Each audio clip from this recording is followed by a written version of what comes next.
Sir Mollywood సంబంధించి already మనం మాట్లాడుకునే ఉన్నాము. జస్టిస్ హేమ కమిటీకి సంబంధించి.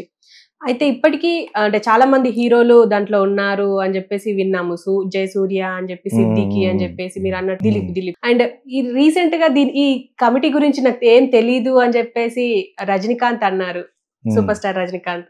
దీని గురించి మీరు ఏమంటారు సార్? మంచి కామెడీ క్వశ్చన్ అంటే ఇదే యాక్చువల్గా. మొత్తం ఈ ఇంటర్వ్యూ అంతటికి కామెడీ క్వశ్చన్ ఏంటంటే రజనీకాంత్ నేను వినలేదంటాం అనమాట. అతనికి ఎలా కనపడుతుంది మరి? సంచేత వీళ్ళంతా కూడా ప్రబుద్ధులు. ఇంకా పెద్ద పెద్ద హీరోలు ఉన్నారు మలయాళంలో.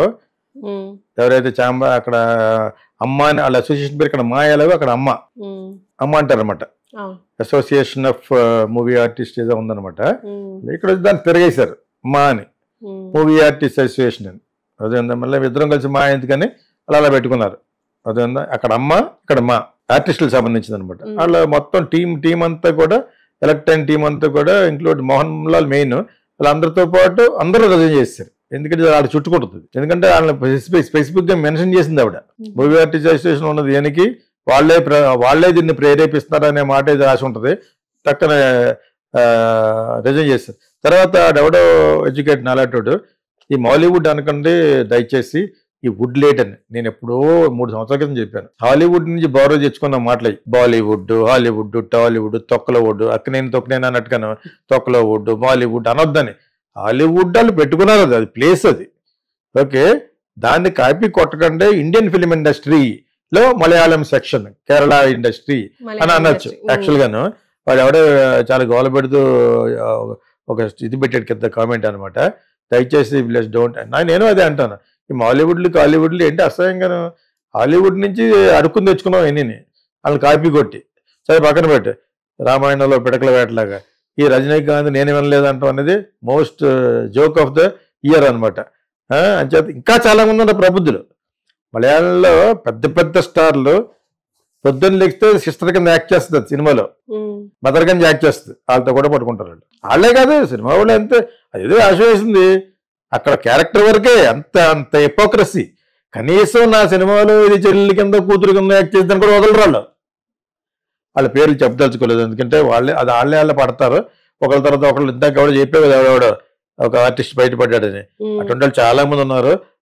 వీళ్ళు కొంచెం వీళ్ళ మీద చాలా హై లెవెల్లో దెబ్బతిన్న కక్ష ఉన్న వాళ్ళందరూ కూడా ఇప్పుడు బయటపడుతున్నారు. మీటూ మూమెంట్ లాగా వాళ్ళకి లేట్గా వచ్చింది. మీటూ అసలు యాక్చువల్గా మీటూ మూమెంట్ని ఇందులో కలిగితే నాకు ఇష్టం ఉండలేదు. ఇక ప్రతి ఒక్కరు కూడా నేను అలా చేసేది అంటది. అవి కరెక్ట్ కాకపోవచ్చు, దాని అథెంటిక్ ప్రూఫ్గా పలానా షూటింగ్లో పలానా ఇలా వాడి దాని తర్వాత ఆ క్యారెక్టర్ కట్ చేస్తే నేను పడుకోలేదని ఆ టైంలో చెప్తే కొంతవరకు నమ్మొచ్చు. కానీ ప్రతి అర్థమైంది వచ్చి నన్ను వాడేసుకుని నాకు ఇవ్వలేదని అని కూడా అనొచ్చు. సో పూర్తిగా నమ్మలేము. ఆవిడకి పట్టుకు ఇంతకాలం పాటు చాలా ఆశ్చర్యపోతాం. ఆ హేమా కమిషన్కి 1 monthలో చేయించేది మొత్తం ఇండస్ట్రీ. ఈ ఇండస్ట్రీ గురించి చెప్పడానికి 10 రోజులు చాలు నాకు. నా దగ్గర ఎవడన్నా కమిషన్ పట్టుకొని జడ్జి వస్తే మొత్తం ఒక 50 ఏళ్ళ నుంచి ముందు చెప్పేస్తాను. నేను ఇక్కడ చాలామంది ఉన్నారు. నేను 2-3 కలిసి జరిగిన విషయాలని ఒక నెలల్లో చెప్పేస్తాం. సత్యత అన్ని రోజులు ఎందుకు పట్టింది అనేది సస్పెన్స్. దాని అలా విద్దుహోళ్ళు చేశారా? ఫస్ట్ అక్కడ స్టార్ట్ అయింది, ఆ అమ్మాయి అస్తమాన పేరు చెప్పకూడదు కాబట్టి మంచి యాక్టర్ ఇస్తాడు. భావనకి జరిగిన అన్యాయం దిలీప్ చేశాడు కాబట్టి అక్కడ నుంచి స్టార్ట్ అయ్యి కమిషన్ వేశారు. లేకపోతే దాని ఒక్కదాని మీద ఎటువంటి ఎంటైర్ ఇండియన్ ఫిల్మ్ ఇండస్ట్రీ మీద వేయాలి. ఆ Hema commission should have done the complete thorough research R&D work on entire Indian film industry. Telugu, Tamil, Kannada, Malayalam అందరిలోనూ ఉంటారు. అక్కడ మలయాళంలో జరిగింది కాబట్టి ఆ కేసు మలయాళం వెళ్ళింది కాబట్టి ఆయన ఎంటైర్ మలయాళం ఇండస్ట్రీ మీద చేయమని వస్తే ఆవిడ చేసింది. ఎన్ని సంవత్సరాల? 5 సంవత్సరాల. That is two bloody long time for a small thing. అందరి గురించి తెలుసు అక్కడికి. ఏ సర్టిఫికేట్ సినిమాలకు కానించి ఇప్పటి వరకు నేను అప్పుడప్పుడు చెప్పేస్తూ ఉంటాను. డీకే చెప్పాను, ఏ సర్టిఫికేట్ కాల్ చేసి బదిలో పెడతారని చెప్పానా. చాలా చెత్త సినిమాలు అయ్యాను నేను. అక్కడి నుంచి మెల్లిమెల్లిగా మారుకుంటే ఎందుకు వచ్చింది ట్రాన్స్ఫర్మేషన్.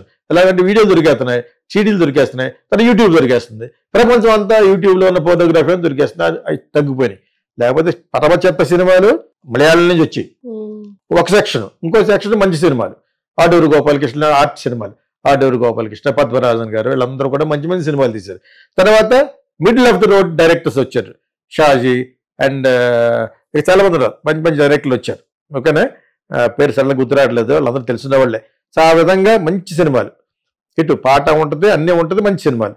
వీళ్ళందరూ కూడా ఇన్వాల్వ్ అయినట్టు పేర్లు వచ్చినాయి, మళ్ళీ చెప్పక్కర్లేదు నేను. ఓకే, వాళ్ళందరి పేర్లు మనం ఏం చెప్పి నేను ఎక్కడ బ్యాడ్ అవుతున్నా ఎప్పుడన్నా త్రివేంద్రం వెళ్ళినప్పుడు అని చేత అందరూ వచ్చారు. ఇంకా పెద్ద స్టార్స్ ఉన్నారు ఇక్కడ. ఇటువంటి రిమార్క్ లేని ఆర్టిస్ట్ స్టార్ ఎవరన్నా ఉన్నారంటే మమ్మూటికి ఒక్కడికే లేదు. ఆయన ముస్లిం కదా, చాలా డిసిప్లిన్గా ఉంటాడు. వాళ్ళ అబ్బాయినే యాక్టర్ అవ్వడానికి ఆయనకి ఇష్టం లేదు యాక్చువల్గా. మరి నేను అవుతాను చెప్పేసి అమెరికా చదువుకున్నప్పుడు వచ్చేసి అయ్యాడు, సక్సెస్ అయ్యాడు, హ్యాండ్సమ్ బాయ్. అతనికి అర్జెంట్కి పెళ్లి చేశారు. ముస్లిమ్స్ చాలా స్ట్రిక్ట్గా ఉంటుంది తెలుసు కదా. ఇటువంటి యథవేషాలు చాలా మంది వేయరు, చాలా యథవేషాలు వేస్తారు. అక్కడ అన్ని చోట్ల గుడ్ బ్యాడ్ ఉంటుంది. So Mammootty comes under good actor, kiss చేయడాలు అవి పెట్టుకోడు. హీరోయిన్ యాక్ట్ చేసిన డిమాండ్ చేస్తున్నా కూడా రాసేవాళ్ళు అవి రాయరు మమ్మూటికి. నేను విన్నది నిజం కూడా. ఐ థింక్ ఇండియాలో ఇంక ఏ ఆర్టిస్ట్ అంత రెస్ట్రిక్షన్స్ ఉండదు అనుకుంటాను. మరి ఆయన మతం సంబంధించి ఆయన అలా ఉండడు. మంచి సినిమాలు చేస్తాడు, కిల్లర్ కింద చేస్తాడు, నాట్ ఫర్ ఎ గర్ల్. చూసుకొని కావాలంటే మీరు. సో అలా ఒక మమ్మూటి తప్పితే మిగతా వాళ్ళు అందరికీ ఉన్నాయి. అలా అందరూ 90% పీపుల్ ఆర్ లైక్ దట్. కాకపోతే వాళ్ళు నిజంగా వాడుకున్న తర్వాత వేషాలు ఇస్తే అది పెద్ద తప్పు అవ్వదు. వాడుకున్న వేషాలు ఇవ్వకపోవటం వల్ల దెబ్బతిన్న వాళ్ళు చెప్తున్న మాటలు మనం వింటున్నాం. ఇలా చెప్పుకోలేని ఎంతమంది ఉంటారు, కోలేని కొంతమంది సంసారం చేసుకుంటూ ఉంటారు. ఇలా చెప్పడం వల్ల హస్బెండ్కి బ్యాడ్ అయిపోదు. చెప్పలేని వాళ్ళు చాలా మంది ఉంటారు కదా. వాళ్ళు పెళ్లి అయిపోయి పిల్లలతో సెటిల్ అయిపోయి ఒకప్పుడు నన్ను ఇలా చేసేట వల్ల స్టార్ అని అందరూ డెలిబరేట్గా చెప్పలేరు. ఆ విధంగా బ్యాడే. నాట్ ఓన్లీ మలయాళం అన్నాను, it is there for Telugu, Tamil, Kannada అన్నిట్లోనూ ఉంది. వాళ్ళ డబ్బులు ఇచ్చిన తర్వాత డబ్బులు కూడా ఏమైనా పీపుల్ వారు, కొంతమంది ఫిలిం పీపుల్ ప్రొడక్షన్ ఇస్తాడు వాడు, ఆ ప్రొడ్యూసర్ ఇస్తాడు వాడు, అంత ఓసీగాళ్ళు అంటారు. ఓసీ అంటే వన్ క్రెడిట్ చెత్తగాళ్ళు అప్పలాగా చేసుకుంటారు కదా ఉంటారు. ఇప్పుడు అంతా ఇన్స్టాగ్రామ్ అంతా వచ్చింది, ప్రతిది కూడా ఎడ్యుకేషన్ కూడా అప్లై అయిపోయింది అనమాట. ఫ్రీగా చెప్తారండి మీ ఇన్స్టిట్యూట్లోనే. ఒక తర్వాత నేను యూఎస్ నుంచి మాట్లాడుతుంది, 4 రోజులు అంతా అయిపోయింది, అంత స్థామత ఉన్న అమ్మాయి. అది నేను ఇలాగా అనుకున్నానండి అంటుంది అనమాట. But now I understood will pay అని ఒకటి. ఇంకోటి ఇంత డబ్బు పెట్టి నేను ఈ విధంగా నేర్చుకుంటే ఎలా ఉంటుంది నన్ను అడుగుతుంది కదా. అది తెలివితేటలో ఉపయోగించి ఫోన్ పెట్టా అన్న. అమెరికాలో కూర్చొని ఇక్కడ వెళ్ళాడు, అక్కడికి వెళ్ళాడు, ఇక్కడ బేవర్స్ కల్లా అక్కడికి వెళ్తారు. ఆ బేవర్స్ బుద్ధి ఎక్కడికి పోతుంది? ఓకే, ఎడ్యుకేషన్ నేర్చుకున్నప్పుడు డోంట్ స్పెండ్ మనీ. ఐఏఎస్కి వెళ్ళలేదు, ఖర్చు పెట్టలేదు. అలాగే ఫిలిం ఇండస్ట్రీలోకి అథెంటిక్గా ప్రొఫెషనల్గా రావాలంటే they should spend money with Geetha Krishna, not Tom Dick and stupid ఇన్స్టిట్యూట్లు కాదు.